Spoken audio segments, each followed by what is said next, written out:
First of all, I think your analysis was very straight line. History doesn't run in a straight line. Kid, you cannot tell your neighbor he is stealing ducks when you are stealing phones. As High Commissioner, I was wrong. As Charandas Prasad, I reacted naturally how any person would have. I did not come here for that kind of abuse. I did not come here for that kind of abuse. If you're going to go down that road, I'll walk off. But it's all okay once they're talking. If they were talking, I could not have been here today. You got ADHD. I got nothing. Calm down. I think I've done enough in terms of taking our team out of trouble from losing. Come on, Lou Taylor. That's good. I'm reading the script now, and the first person that comes to my mind to play a detective, yes, but an erratic detective, is Michael Rodriguez. Why an African slap an Indian? Why a man and slap a woman? Look, girl, how you deal with that? You deal with that. We must encourage platforms like this because it brings together different people and allows for discussions to take place in our country on a multiplicity of fundamental issues. Gildarie, you apologizing for something you think I did is wrong. I don't want you to do that, and you should not have done that.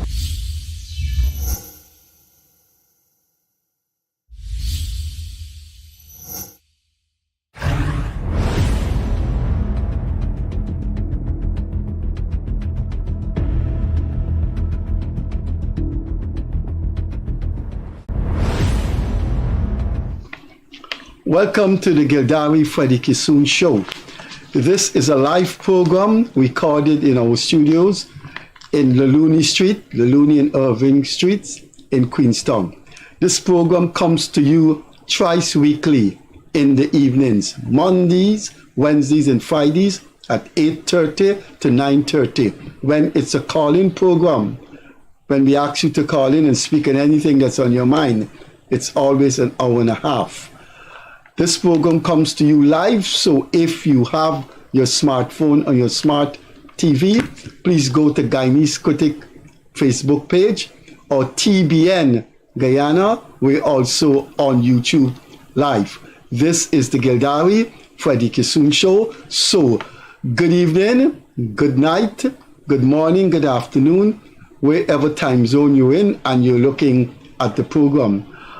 Leonard Gildarie called to say he is embedded in some technical aspect of his business.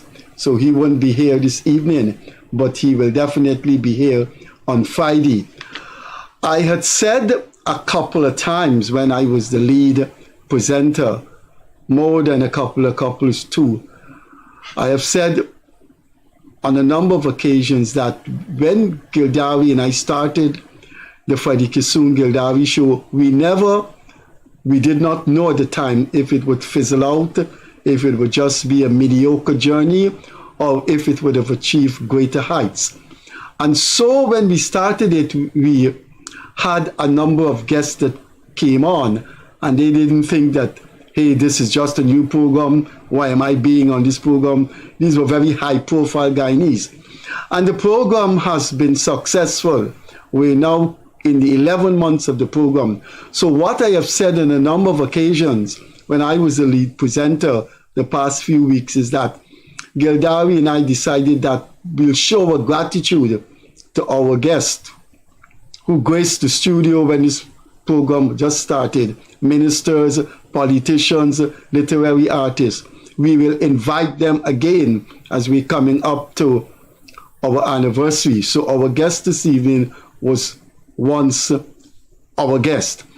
Now, as you know, if you look at the program often, when Leonard Gildarie is the presenter, he normally reflects on things the past week. I will not do that, but I will make an announcement.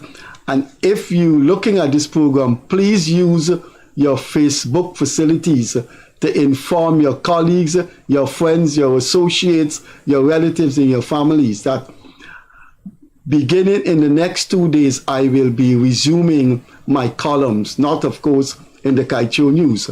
So on this program, I will let you know what are the newspapers that I'm writing for. But I haven't done that for 3 months. I've reflected on it.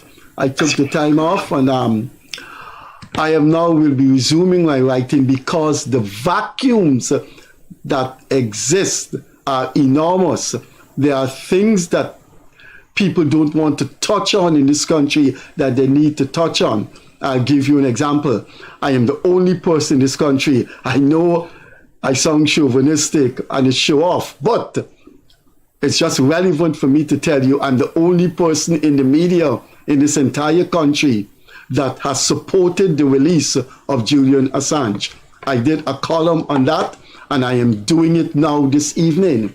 That man is 4 years in the British prison, and his imprisonment is unjustified. He's a journalist that was given vital information that people should know, and it was given to him by Chelsea Manning, who has been pardoned.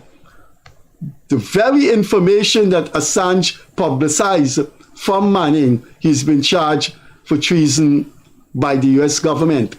Thankfully, a powerful leader of a powerful country, President Lula, has asked for his release, and a very influential prime minister of an influential country in the Commonwealth, Australia. It is ignorance or cowardice or maybe evil for anyone to be in journalism and not call for the release of Julian Assange. No journalist in Guyana has done it. And you know why? They're afraid of the Americans, the British, and the EU embassies, that they wouldn't get their visas.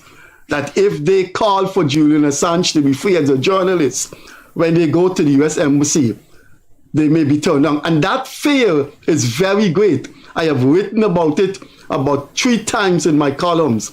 I've been in the newspaper business for 34 years, and I know people are afraid of if they write anything that is not in keeping with American government policy or the policy of the Western government, they will not get their visa. Now, it sounds like the same fear we have of the Russians and the Chinese. Those are 2 authoritarian governments that victimize people. We would think that the West don't practice that, but you're wrong. You're very much wrong. Wake up and smell the coffee. So there are things to be discussed, and I will resume writing and informing you about revelations and secrets you need to know. For example, do you know who finances Demerara Waves? That outfit by Dennis Chabal? You will get a heart attack if you know that. Why did the EU ambassador came here and after 6 months, just 6 months, presented Anand Prasad of Starbuck News with the EU Human Rights Award? When there are people like Swami Ashavananda and so many other people who have done tremendous human rights work in this country. I have been around in this country all my life, and I don't know about any human rights work by Mr. Anand Prasad of the Starbuck News. So I will resume my writings. Please use your platforms, your Facebook page or whatever, to inform those that you're in connection with that I will be resuming my writings, and I would not have any sacred cows, and I am not an opponent of President Ali, and I say that unapologetically. This media person, this academic, feels that President Ali is going in the right direction. I have no agenda because I'm a working class boy from Workmanville. I am not a member of the mulatto Creole class that wants to bring that class into power. So that's a long introduction. That's a long announcement. Our guest this evening is Ruel Johnson. Mr. Johnson, or Ruel, because I've known him a long time, is in the process of penning composing or doing his memoir. I will just read a little bit for you, the achievements of Ruel Johnson. Let me read a page from his memoir that is not yet completed. It's not quite from the memoir, but it's just an introductory document. Go ahead. Well, this is just an introduction. Yes, this is not a part of the memoir. These are just some notes. But let me read a page that will be in the memoir. As a journalist and editorial consultant, Johnson has held senior positions at Guyana Chronicle, board member, special projects editor, British Virgin Islands Standpoint, featured sports editor, Kaito News senior editor, and conducted editorial consultancy with CARICOM and PAHO, as well as other international organizations. For his literary arts work, Johnson has twice won the Guyana Prize for Literature, holding the record for the youngest person to have done so in 2006. He received a special award in recognition of that achievement, and having had 2 manuscripts shortlisted in the same year. He's also winner of Small Axe Literary Awards, University of Indiana, for both fiction and poetry in 2013. His work has been long listed for the Prix Congrès d'Escrivains de la Caraïbe in 2015. Johnson has conducted literary arts and journalism workshops and has served as curator for the Read My World Literature Festival of the Netherlands 2014 and nominated for the Wyndham Campbell Literature Prize, Yale University 2016. In 2014, he was awarded a Prince Claus Fund of the Netherlands grant to further his advocacy and his development work in cultural policy, the first and only Guyanese so far to have been recognized and awarded by the fund. He has presented on cultural policy and the literary arts in Germany, Netherlands, Canada, the United States, Guadeloupe, Haiti, Barbados, Trinidad and Tobago, Uruguay, and Suriname. From 2015 to 2019, he served as cultural policy advisor to the government of Guyana. That is just a précis abbreviation of Ruel's achievement. So Ruel, thanks for coming here again. All right, thanks for having me. It was a bit... the first thing. It was a bit a summary resume, but yeah, thank you for reading that. Well, it's an impressive resume because in this country, when you open your mouth to speak, you have to beat your own drum. I remember a guy wrote in the papers that I am a psychologically disheveled person because I never went beyond my first degree. And I went to the PhD at one of the best universities in the world. Yeah. So you have to let people know about your achievements. So when you speak, when you defend our fossil fuel industry, when you defend the direction President Offered Ali is going in, when you say that this country is a democratic one, then people know who they're dealing with. They're not dealing by some fly-by-night. So that is why I think it was important to read the summary. Now, the first question is, would you like to say anything before we go into the second question? Oh, no, well, I guess we could go ahead. Okay. Yeah. Ruel, they seem not to be pronounced in this country, the connection between the creative artists and politics. Yeah. Well, what I would say is this: ever since independence, quite likely before, but ever since independence, we've had a disconnect between creative arts as practiced in a free and unbridled way, and politics as technically should be. I mean, in any democracy, the arts and politics should not necessarily be the best of friends. However, there are phases in how the arts have been treated by politicians, and it has, for the majority of our post-independence history, has not been ideal, because even though there is this presumption of tension, not necessarily open conflict, tension that has to be in arts. I mean, politics, to be semi-cynical, politics is essentially about lying. About lying. About lying. And art, it's a cynical view, anyway. And art is essentially about truth. I mean, anybody who's involved in the quest for power and is doing so consistently, inevitably finds that even the best of intentions, obfuscation, etc., is a good servant. Whereas with the creative person, you have, even though, for example, you might be writing fiction, fiction is essentially a creative way to try to get at truths that can't be necessarily gleaned from newspaper headlines and the information is allowed. Which is not to say that all politics is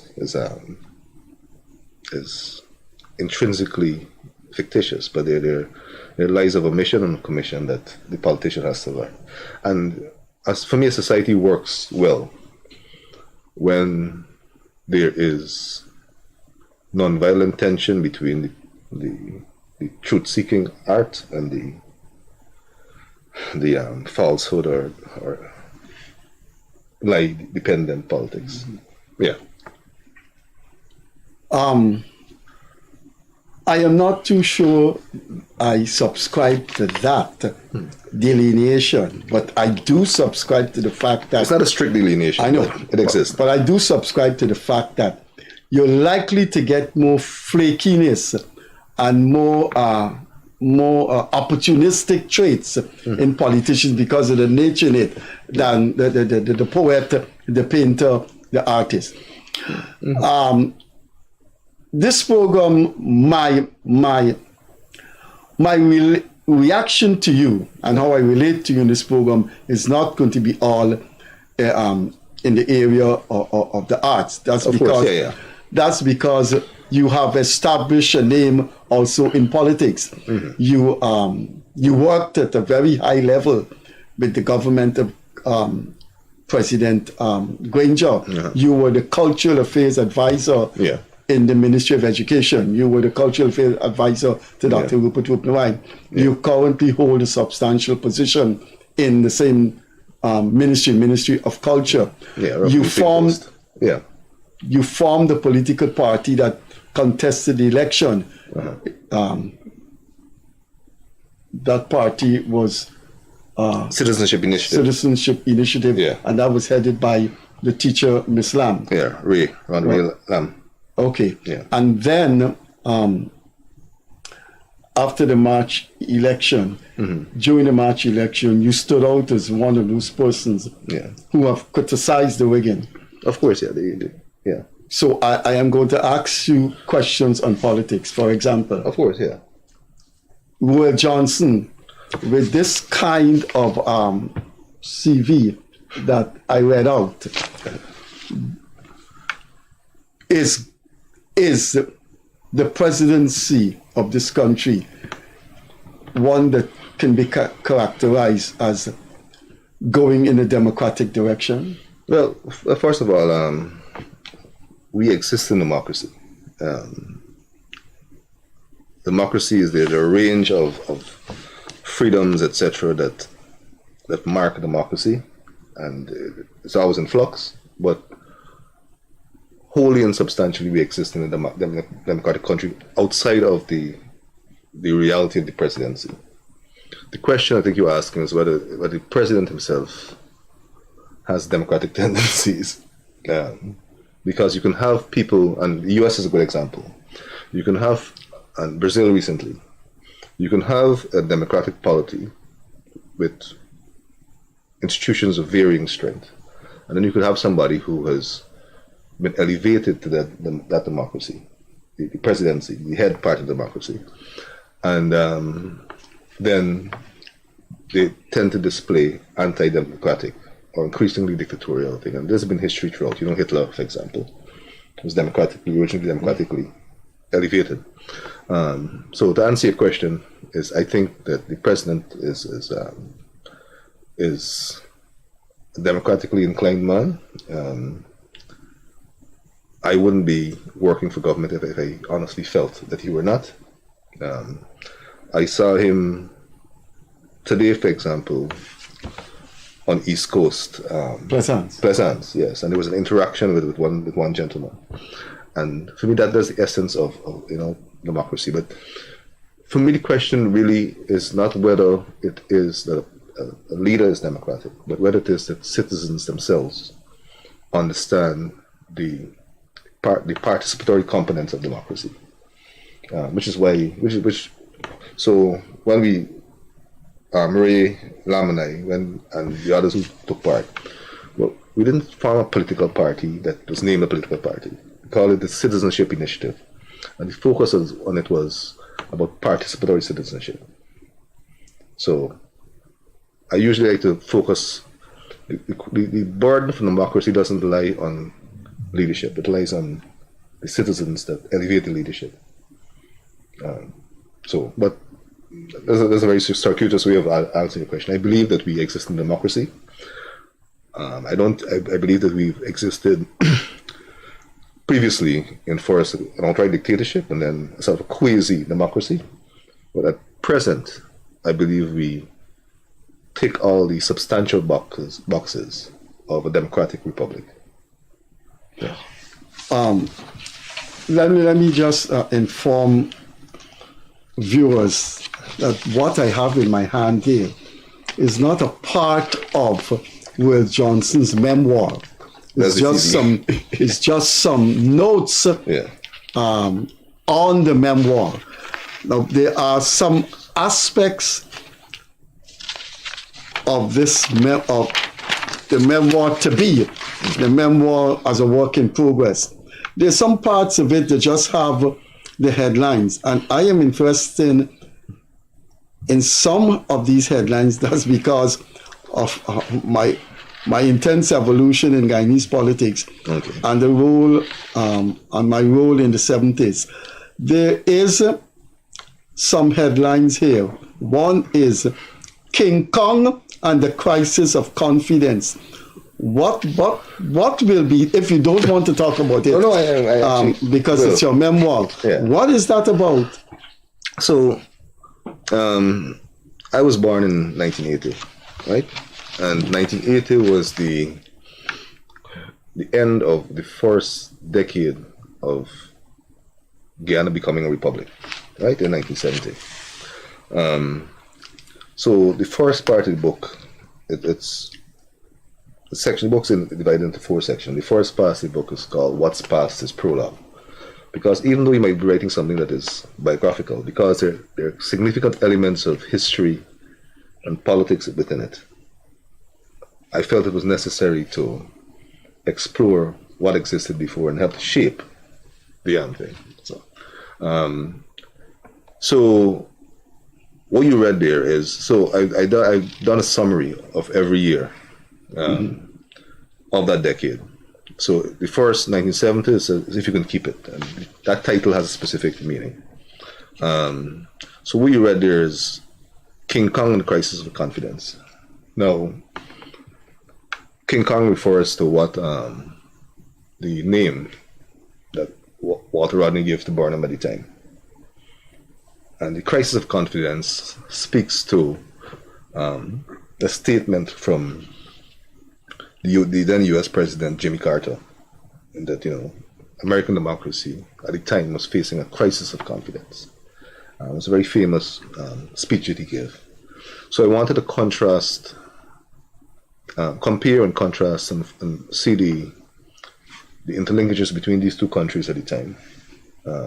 This leader, Carter, and what he was going through. I mean, he was a one-term president.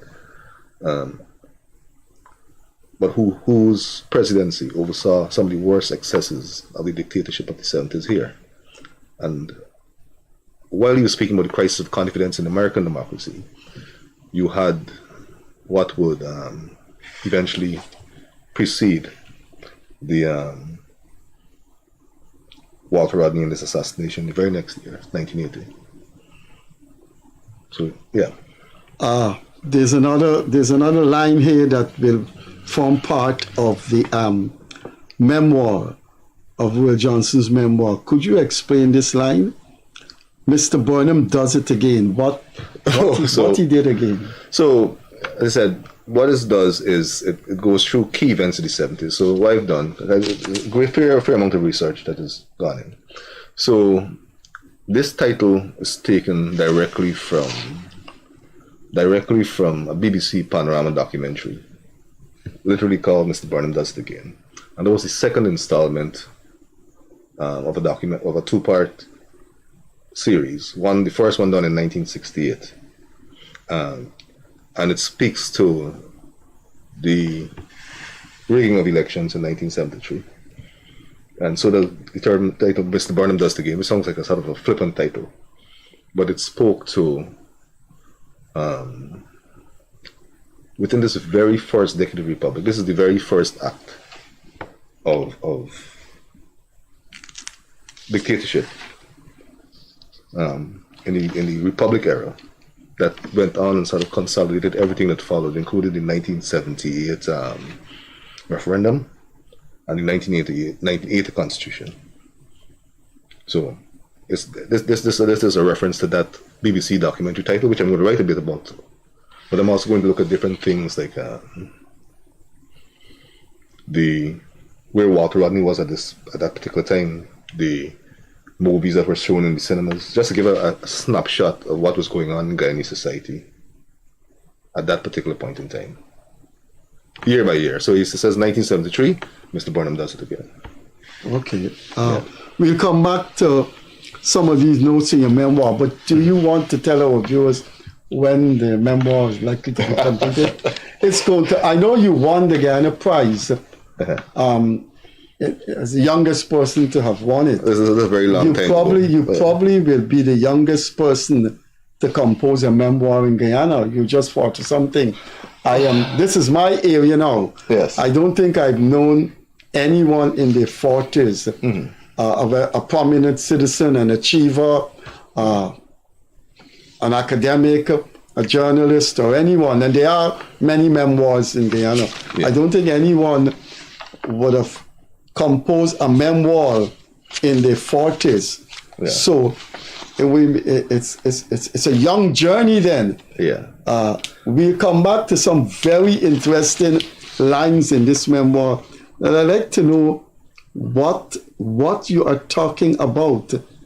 I'll come back to the terror and the time and assassins of conversation. Of course. Yeah. Now, I think assassins of conversation may be a term used by Martin Carter. It's a Martin Carter poem, yeah. Okay, we'll come back to that. Ruel, you are, I don't know what other ethnicity you have in it. I think you told me once when you were in this program, maybe 9 months ago, that you have other ethnicities in you. But I mean... Other than what? Other than the obvious. But you look like an Afro-Guyanese. Yeah. As an Afro-Guyanese, an Afro-Guyanese who's quite famous in Guyana said on this program last week, why are Afro-Guyanese termed, house slaves? No. If they get something from the government of Guyana, which is something from the country of Guyana. Yeah. You work in a very important position in the government of Guyana, in one of the ministries. Yeah. Have you encountered publicly and in your interpersonal life people saying, Johnson, why are you with the government? I have, but not to any great degree, because I think I have established, I think very, very solidly so, a reputation for acting on principle. But let me get to the Afro-Guyanese questioning aspect. Now, I am mixed Guyanese. For me, it's a logical thing to claim every aspect of my heritage, which is Portuguese, Amerindian, Madrasi Indian, and Afro-Guyanese.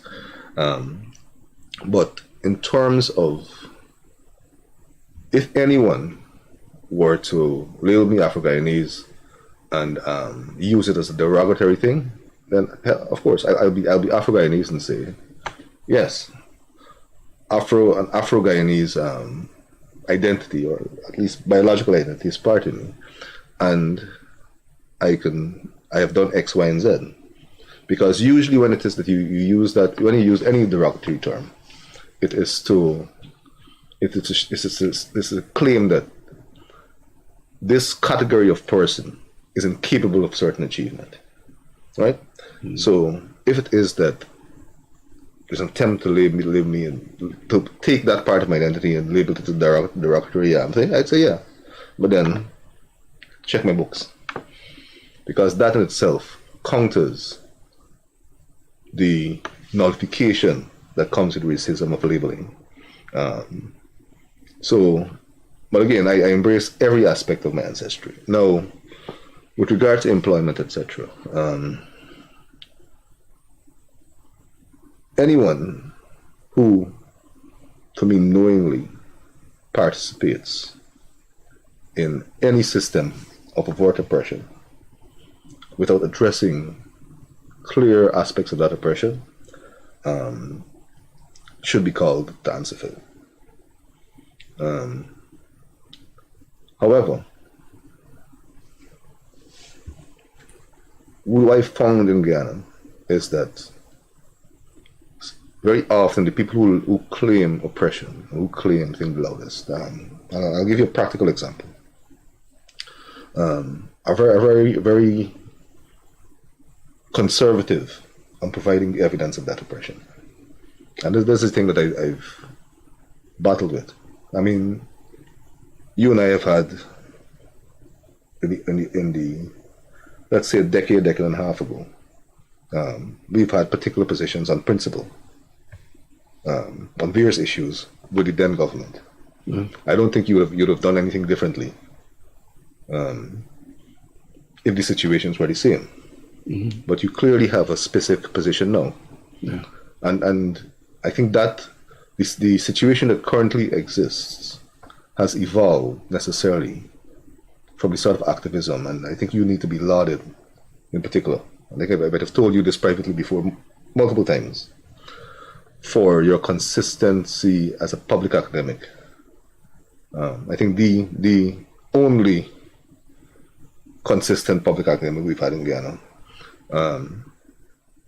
regardless of race. So you've called a spade when it was necessary to do so.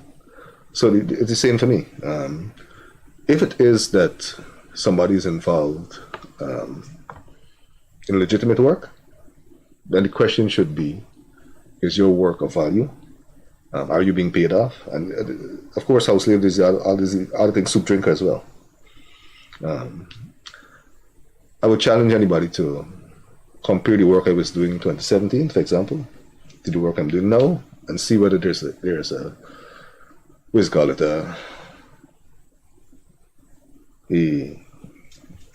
bargaining that has been done that is not worth the work. And for me, if it is that any citizen that wants to be involved in the work that is offered by the state, they should be involved in the work that's offered by the state. Once it is done fairly, once it is legitimate work, and once there is a value for money for the taxpayers again. You know, there's something you said that just in passing, but it has tremendous psychological significance in this country. You're not going to believe you said something just now, but I have picked up on it because of my age. Yeah. You and I have a big age difference, and because of our age difference, I use the word, and I still pronounce it as Z. Mm-hmm. Now we're so saturated with Americana. Yeah. We're so saturated, really, that people don't say, I'm sending out the invitation. I'm sending out the invites. Did you get an invite? Yeah. That's what the American influence have on us. And you would expect someone with your age in the 40s with your extensive travels, to say X, Y, and Z. Oh no, You said Z. No, and do you know how many people? I came do from you know that. people guests on this program Yeah. have said Z, and I speak and people say it all the time. Oh no, You know, but you said X, Y, and Z, and it shows the difference in the psychology of people. How many 45-year-old person have traveled extensively, as you did, wrote extensive review, as you did, would say, X, Y, and Z. You know, no, yeah, well, they would say X, Y, and Z. But I learned, Americans have taken over the I world. learned my alphabet in the early 1980s, so it's Z. It's going to be Z. And it's not a particular thing, but it shows, you know, how language evolves, etc. Now, a friend of mine, because I'm watching the comments on the live, and which I should go back to just briefly on the whole thing of which let me call it transactional activism. No, somebody made a joke that I should tell Freddie about the Mercury. Now, I have an ongoing joke on my Facebook page, wherein I refer to being an employee of Mercury, which is the lobbying firm that the PPP thing. Now, during the 2020 elections, as the evidence of the attempt to rig was being laid bare, very obviously, and even before the election and stuff, when there were certain clear moves towards facilitating that sort of attempt, you had people who told friends of mine, I can address this publicly, that they saw evidence that themselves that I was being paid by the PPP. That evidence has, of course, never made it to the public domain. But ever since then, I've made a joke, because it's completely untrue, but I've made a joke that I'm an employee of Mercury thing. And that, but again, that's so, for me, that sort of attack on people who are engaged in either legitimate activism or legitimate employment is it's a dangerous thing, in that it seeks to quell argument. It seeks to ensure that there is shame for taking a principled stand on something, and this is something that we have to actively work against.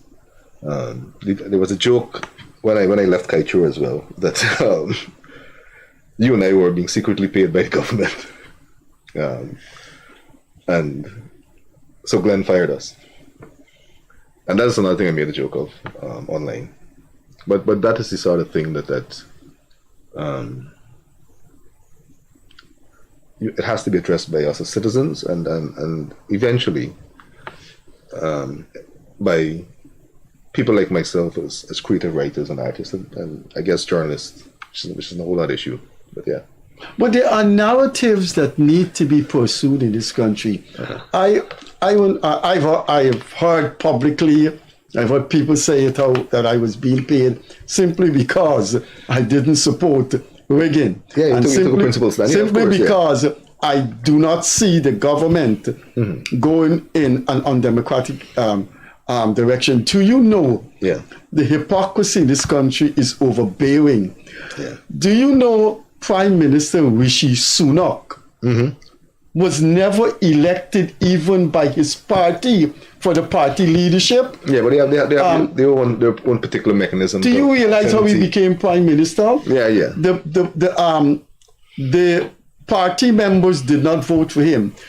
If you get 100 nominations from the parliamentary party and nobody gets 100 or below 100, the person who gets the 100 nomination wins the party leadership and become the prime minister. Automatically, yeah. You know, the kind of things, and you have people, you have someone like Isabella de Caries, one of the major voices in the Starbuck News because of her shares.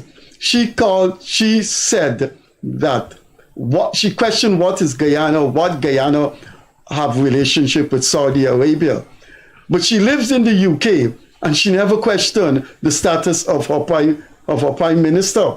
These are the kinds of things that you hear in this country about people taking money because they say the government is democratic.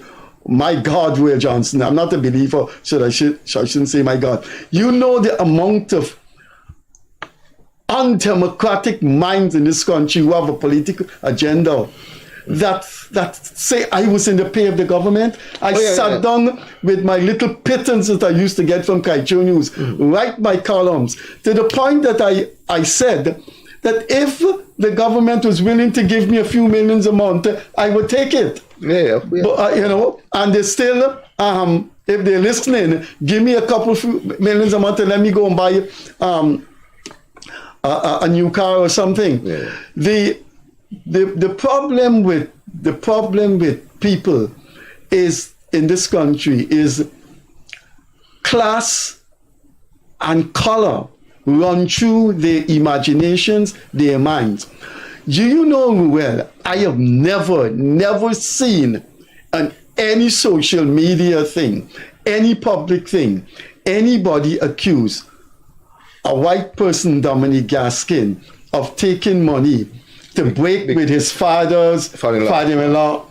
And that man wrote a Facebook page on July the 17th saying devastating things about the Wigan. But you know what it is, Johnson? Look at your color and look at my color and look at who we are. So we are capable of taking money because we say things, but not Dominic Gaskin. But again, which is another thing that I deal with on the current of this book in the one I'm working on. I mean, there's this class, not just prejudice, but sort of machinations behind the scene that sort of has infected society ever since the immediate pre-independence era. And it's not something that it's not an easy subject to deal with, but you see people like, if you read through Martin Carter, for example, you delve deep into poetry, or at a more literal level, if it is that you take time and listen to the Rodney speeches that he made at universities overseas, etc., in which he spoke about Guyana, you recognize that thread, that prejudice he's speaking about. I'm a nappy-head banner from Tocqueville Terrace. I faced that sort of prejudice you say about, dark-skinned Indian man from Wortmanville. I'm not supposed to. There's that thing that you read out there as a nappy-head banner from Tocqueville Terrace, which is a working-class community, range house community. That page shouldn't exist. And if certain people in the society had their way, that page would never exist, because of where I come from. And my skin that I love is a quirk of thing. All my siblings are light skinned. They're like same color with gas skin. But again, we come from a background of. You don't have the color like gas skin. Yeah. Just I was forced. So I took all the darkness, which I like. But yeah, still, I know our time is short, but these are the sort of things that, the complex issues that writers need to be involved in mining the meaning and the origins of the things that come about every couple of years in history. Okay, history in Guyana is more cyclical than we think it is. People think that certain things are new. And for example, a lot of what went on in 2020 was shocking and new, but it's not. It's basically 1970s redux. It's a cyclical. It's history showing up itself again, with some quirks and something. But yeah. But Ruel, when I read your achievements as part of the memoir that's coming out, the amount of awards you got from University of Indiana, Netherlands. Do you realize I've spoken to those places, but these yes. achievements, if these achievements here, Small Axe Literary Award, University of Indiana, the Prince Clark Fund of the Netherlands for Advocacy Development Work in Culture Policy, Yeah. Do you know these achievements? If these achievements were done by a mulatto woman or a Portuguese man, do you know how celebrated that they'll be giving talks at Murray House? They'll be featuring in the Starbucks News. I recognize again. I tell you, I'm a nappy-head man from Tokyo Terrace, and I very deliberately kept my hair like this. But you recognize a couple of universities there, right? And I've won the Ghana Prize twice, and this shows not just the class, but also the structural exclusion that happens. You were kicked out of the University of Ghana for various reasons, including political. But you also, for a very long time, again, despite, and I will say this about you, being the most consistent public intellectual in this country, you've never been part of any circle or invited to speak at a circle. The Ghana Prize for Literature has been run out of the University of Ghana, well, until recently, right? Both times I won it, it's been run out of the University of Ghana. I've been a fellow at the University of Iowa, State Department fellow at the University of Iowa, with their writers program, the International Writers Program. The first guy needs to do so. I have never been invited to give a talk at the University of Ghana. You never were invited to give a talk. You never were invited for 10 years now. 20 years. No. I'm then with another forum. You've never been invited to Murray House, which is run by Isabella. Have I? No. Have I? I don't think I have. No, you have. You've never been invited to do a column in a column called In the Diaspora by a mulatto woman named Alisa Trotz. Yeah. Well, when you think of these achievements here, you would think it's just natural to ask you to do a column of In the Diaspora. But guess why? Do you know the Western embassies in this country?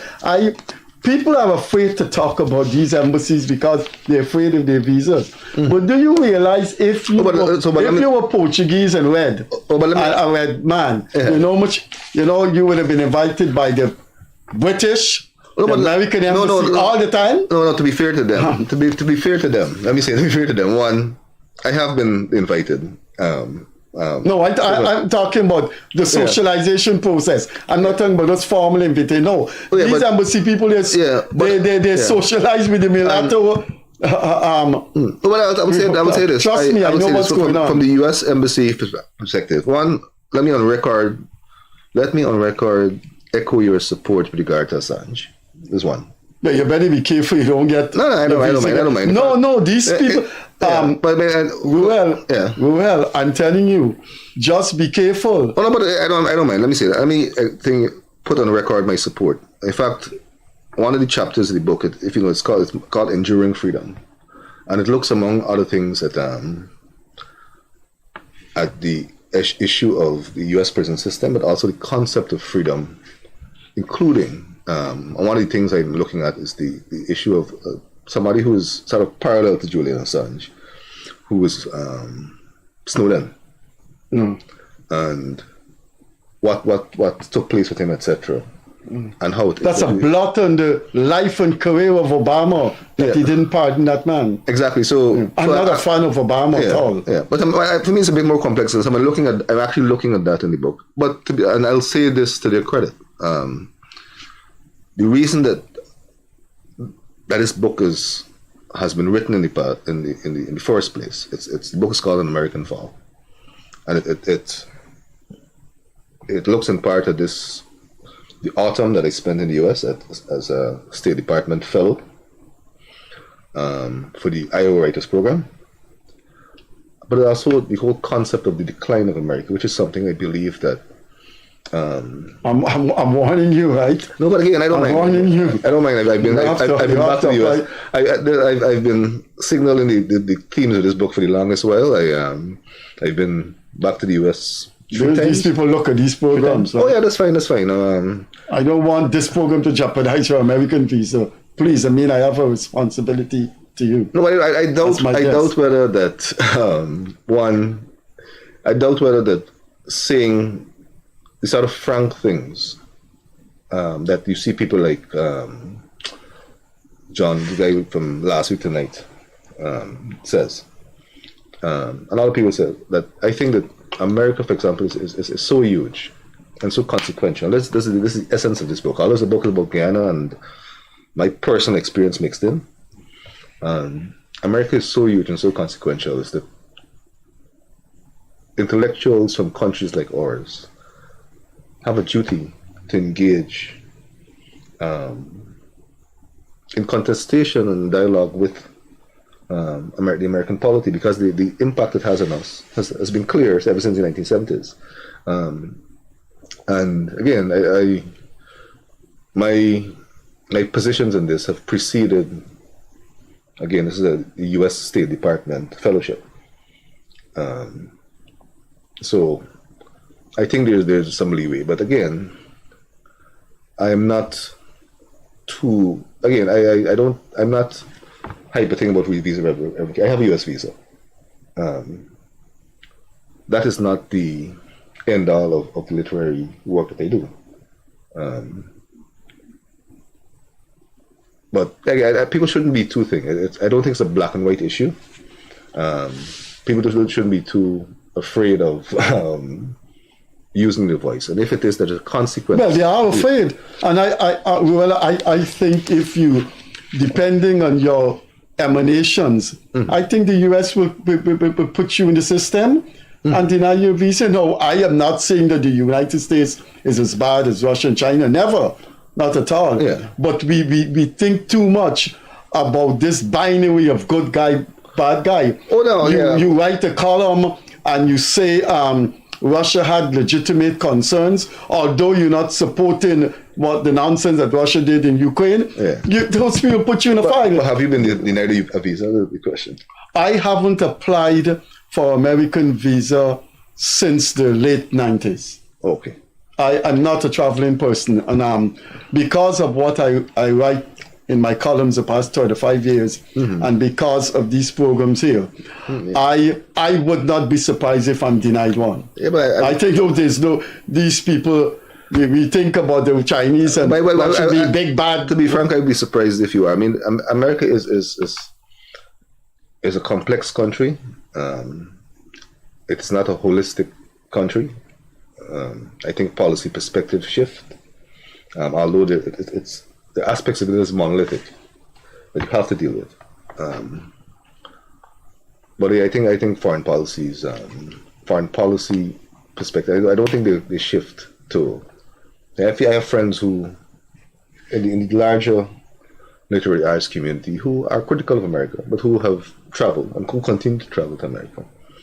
So, if anything that I'd be surprised or flattered if anything that they have to say is of such great concern to the U.S. That they see it inimical to their interest for me to travel again there. I mean, I was there 3 times in the past 3 years, easily.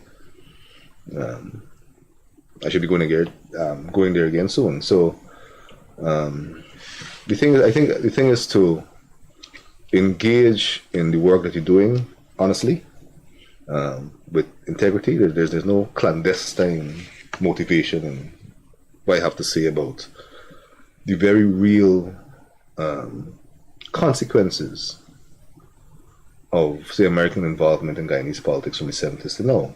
These are things that are being, much of what I have to say, for example, has been covered in recently released State Department files from the 70s. You have the thing wherein, and I saw Vice President Gildarie brought it up recently. I know we got it from, but incidentally, that came out of part of my research, in which you have, for example, the U.S. pushing democracy.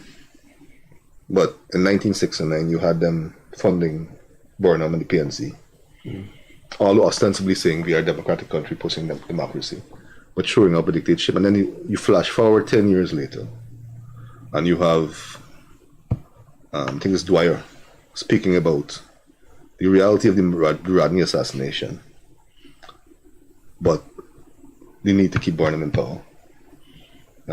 These are not things that I am making up. These are things that are part of the U.S. public record. You can actually go to the CIA or FBI, I think, website and do a Google search. I'll tell you this. Yeah. The latest issue of one of the world's most prestigious academic journal, the April issue of Foreign Affairs. Oh yeah. The whole edition, the April edition, is devoted to looking at United States. The United States ill treatment of the third world, of the South. Right. It's a very, very good edition. I was thinking that Foreign Affairs. Yeah. And it has some very good articles that you can't treat the South like this. Yeah, actually, and then you ask them to support you in Ukraine when you're doing the same in Yemen. Yeah. And one of the article quotes the recent report from Freedom House, that's the Freedom House in New York, in which it says 50 countries that Freedom House finds to be autocratic or dictatorial has American support. Yeah, but see that's not me saying that to Ruel Johnson. But that's Freedom House. So that is in New York. Yeah, so that is that. Those are the sort of concerns that I deal with in my book. You see, there's a chapter called Imperium, right? And that deals with the concept of what I call imperial gravity, in that the sense that you have this large country, and the actions of this country, the actions of its imperium, has consequences in which you have the impacts of all these countries descending into chaos because of this imperial action. And that country in itself, eventually, because of those attachments, falling. And that's the essence of what I'm writing about. That's why, although the book is about Guyana, it's called An American Fall, which is the author. I understand when we were talking before the interview that you're intertwining your experience in the U.S. with your experience, with your life. Yes. And hence the title. Politics here, of course, yeah. When do you plan to complete? Is there? I think during the elections, the rigging of the elections, I had spoken to you, and you say, "Look, I'm finishing this book." Yeah. That's it's like it was 3 years ago. Yeah. Well, so, Robert Corbin told me more than 7 years ago he's completing his memoir. Yeah. So you see, writing. But a memoir takes a long time. You have to know. And particularly, you mentioned my age just now. I mean,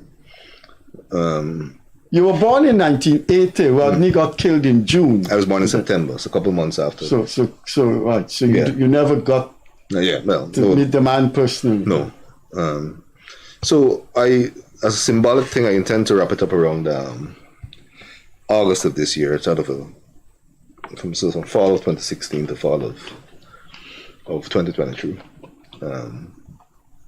So hopefully, that's the absolute cutoff point for information to be put into the book, because by then I want to make certain predictions with regard to what's going to happen in Guyana. The book will contain some predictions on what is going to happen in Guyana? Yeah, some assessments of, predictive assessment was happening. You don't want to give us a glimpse of that? Well, a couple of things, I know we run out of time, but for example, part of the whole premise of the book came about because I had a small group of us used to discuss stuff locally here. And I was about a group of 4 or 5 of us. And I was the one person who just said, Trump is going to win this election, because of a sense of I got the rhythm that was going on. So when I was in the States, two other writers and I followed the election very closely. And so the first form of the book was actually an essay, which is online. the University of Iowa Writers Program archives. It's called The American Fall. And it turned out I was right. And Trump won. And I sort of predicted in the essay that the United States is going to face a sort of a balkanization, particularly along these ideological lines. It's happening right now. You know, they got the red states and blue states with abortion and so. Our operator signal, our time has come. Before I ask you to give your closing remarks about anything in the world, your life, your personal life, your public life, I'm going to ask you a light question. You and I have two things in common. I bet you don't tell me what it is. Certainly. It's not to do with politics, not here. philosophy. Yeah, not unruly. Yeah, you don't co-write. That's number one. That's number one. Yeah. And secondly, my father was Madras. Yeah, my father was Madras. Oh yeah, my mother's family is from Berbice, and it's Portuguese and Madras and black people. Yeah. So you're proud of what you refer to your style of hair as? Natty dread or there's no style. Clearly, there's no style. You want to speak for 1 minute? Well, yeah, no, I guess the essence of what I've agreed to appear on tonight has to do with I think the role that creative people and writers have in society, and part of it is the art for art's sake. But for me, particularly in a small society like ours, a great deal of it has to be the writers straddling the divides between, I guess struggling describes well, between the creative process and the reality of being a participatory citizen in the country. And those two things cannot be separate, particularly in small societies like ours that are developing. And we have too little intellectual activity here. We have too few what I would call public intellectuals. Last week I was in Trinidad around the Bocas festival activities, etc. And like several things. There's this thing as Black Box Theatre. You had Earl Lovelace on the one hand, who was sort of a grand old man of Caribbean letters, and he do some reading. And you had this Ayana Lloyd Banwo, who won this year's Bocas and who's off now in Europe doing her thing. And Guyana, that's a far cry from what happens in Guyana here. Even at the vaunted Moray House, you don't have a grouping of intellectuals meeting and talking. Anyway, sorry, time has caught up on us. Well, it was nice to have you here. In case you missed my opening remarks, please notify your friends, relatives, associates, colleagues. Later this week, I will resume my columns. I'll be writing again, and I'll be writing in defiance of those who don't like me, or in defiance of those who have a political agenda. Ruel Johnson, the guy who's proud of his hairstyle and the color of his skin, and what? Well, thank you for inviting me, and let me just say that I'm happy to hear that you're back with your column. Yeah, I will be writing. Yeah. See you later. All right, Freddie.